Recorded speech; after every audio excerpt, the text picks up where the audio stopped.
Hello guys, welcome back to another video. Today we are going to be talking about the best exercise for chest growth. But just before we get into that, let me tell you about what is in the description. My new workout program, the Lean Muscle Protocol, has just dropped. Go check that out. It's only £15. It says dollars at checkout, but don't worry about that. It's still £15. And my other link for Amped pre-workout, code Leo for 10% off. Go check that out as well. Now, let's get straight into it. So, the best exercise for chest growth, that is incline dumbbell press. Now, there are several reasons for this. I'm going to explain why. I'm going to explain how to set it up and the little specifics that you may not know yet, especially as a beginner. So, the first thing is that it gives you a better range of motion as a unilateral movement. So you're using both arms, you're not relying on both hands at the same time. Say if you were using a barbell, say if you were doing like Smith machine press or something like that, or just a normal barbell press even. This targets both individually and kind of focuses on the weak areas, what one is lacking more, because you will be stronger on one than the other, usually the one that you use to write with, obviously. Same way as if you're kicking a football around, you're going to be stronger on one foot than the other most of the time. Now, how should you hold the dumbbells when you are doing this? I believe this is what's worked best for me, it's given me the most growth over the years, is having sort of a 60-degree kind of balance in between. So a lot of people like to flare them when they're laying on a bench, like even if it's incline, like to flare. That can cause some shoulder problems, especially someone like me who's had like some quite chronic shoulder problems. You can have it neutral there, which is a bit different, but I like to have it somewhere in between here. So it's still stable, it's not completely flared and uneven, but at the same time it's not neutral and feels a little bit strange, and I believe I can press more when I'm in this movement as well. So that is another thing. Another thing is that your upper chest is usually the most underdeveloped part as an individual. So that's a common mistake that people make, is that they don't realize how much a role that the upper chest plays in that kind of aesthetic look they want for their body. So that's really what's going to make your chest pop, is what's going to make it look the best, feel the best, and ultimately be able to lift more on your other movements as well, such as bench press and your compound exercises, etc. Now, another thing is how the bench is set up. I would suggest having it at about 30 degrees or 45 degrees, like the actual bench itself, just to give you enough of an incline that is targeting the upper chest, but not to the point where it becomes a shoulder press or the complete other side of things are still a flat chest press.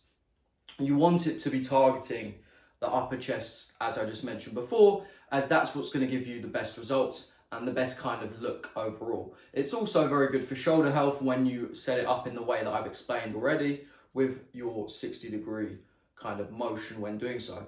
I would suggest having a spotter on this movement just to get the weights up, because that lowest point of the movement where you you flick back the dumbbells individually, say you're on a bench here and you flick one back either side with either knee, that's the technique I would use. I would also use a spotter to help me get up to the top of the movement, because that lowest point of the movement is actually the hardest part, even when you're fresh and energized. I would suggest getting a spotter behind you to help keep your elbows tucked, keep them in place, and get you to the top of that movement as safely as possible. Especially if you're lifting heavy, as you should be, but within the correct kind of form, technique, and safety guidelines that I usually recommend on this channel to improve, but not to hurt yourself or injure yourself in the process. There's a fine line between pushing yourself and going too far and ego lifting beyond necessary, because we do want to adapt our CNS, our central nervous system, to new weights, to get bigger, to get stronger. That's how you progress in the gym. Usually the bigger guy is the stronger guy, it's just true. And that's the whole aim of increasing muscular size and strength. But you want to be compounding this over time through short-term goals, not going straight to the kind of final boss stage and injuring yourself completely, because that's not what we want.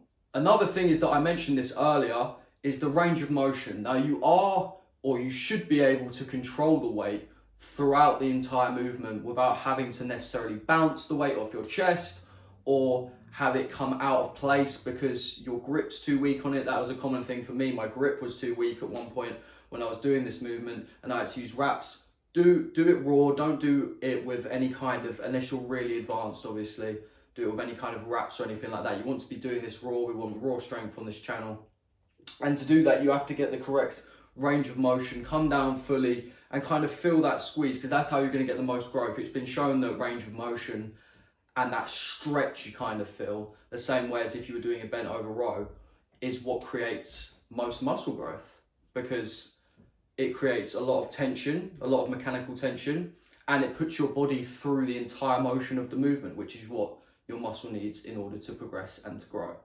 Now you can do a little couple of things alongside this to try and increase your weight, try and increase your strength here and there for this movement. Now that could be kind of decline push-ups with kind of a squeeze at the bottom there, like you get 2 kettlebells, put a box against some kind of wall and have your legs elevated and squeeze down the same way dips would be helpful for this movement. They all line up alongside each other and kind of help synergistically, but I would obviously suggest to do a movement if you want to get better at it. So for example, bench press, or if you want to get better at bench pressing, do bench pressing.